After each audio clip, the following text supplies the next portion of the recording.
Hello. Today we will be learning about solutions. So a solution is a mixture of two or more substances. To learn about solutions, we are going to use Kool-Aid for an example. To make this solution, we will use sugar, water, and a Kool-Aid packet. Now each of these substances fall under a category to make up a solution. Solutions have solutes and solvents. So let's break these down. A solute is the substance that is being dissolved. So in other words, the solute is the smaller substance within a solution. So in this case, the Kool-Aid packet will be a solute because it is a very small amount within the overall solution. So I'm going to pour over into our water the solute, which is the Kool-Aid packet. Let me crunch it up a little bit. Okay. Alright, so that's our solute. So now we're going to talk about the solvent. A solvent is the substance in which the solute is dissolved. In this case, the solvent is the largest amount of substance within a solution. So within the solution, water would be the solvent because it is the larger part. So we have a whole bunch of water, which is considered the solvent. Most times, water will be your solvent in most of your solutions. So we've used the Kool-Aid packet. We've used the water. So if the Kool-Aid packet is the solute and the water is the solvent, what is the sugar?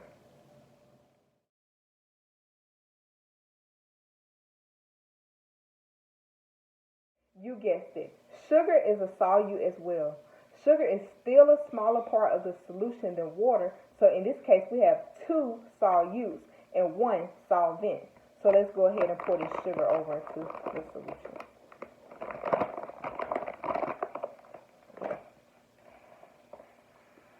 Alright, so we're just going to pour some over. Right. The next part of this is, of course, we have to stir. And while we're stirring, let's talk about some other things that go with solutions. There are also ways to describe a solution. It can be saturated, unsaturated, or supersaturated. Each of these talk about the solute to solvent ratio. So let's start with saturated. To be considered a saturated solution, it has to be perfect. There's not too much or too less solute and solvent inside of the solution. So with looking at this, this is a perfect solution of Kool-Aid.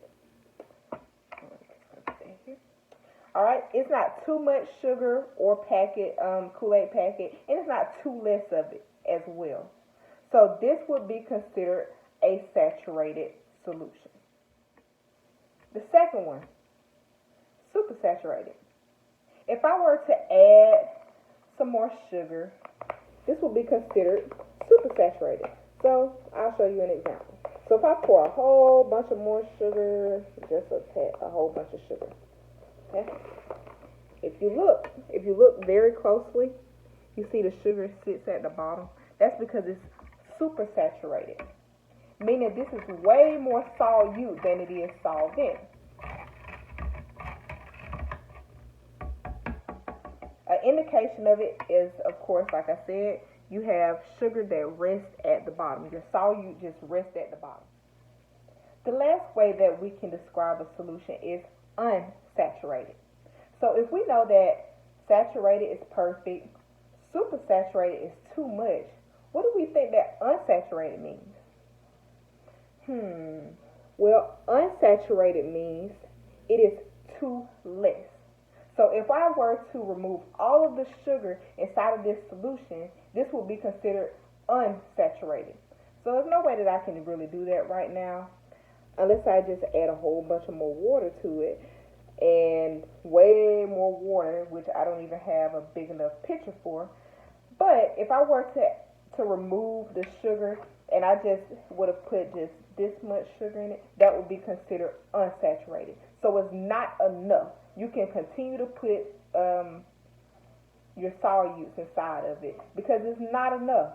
So unsaturated, not enough. Saturated, perfect. Supersaturated, too much. That's our three.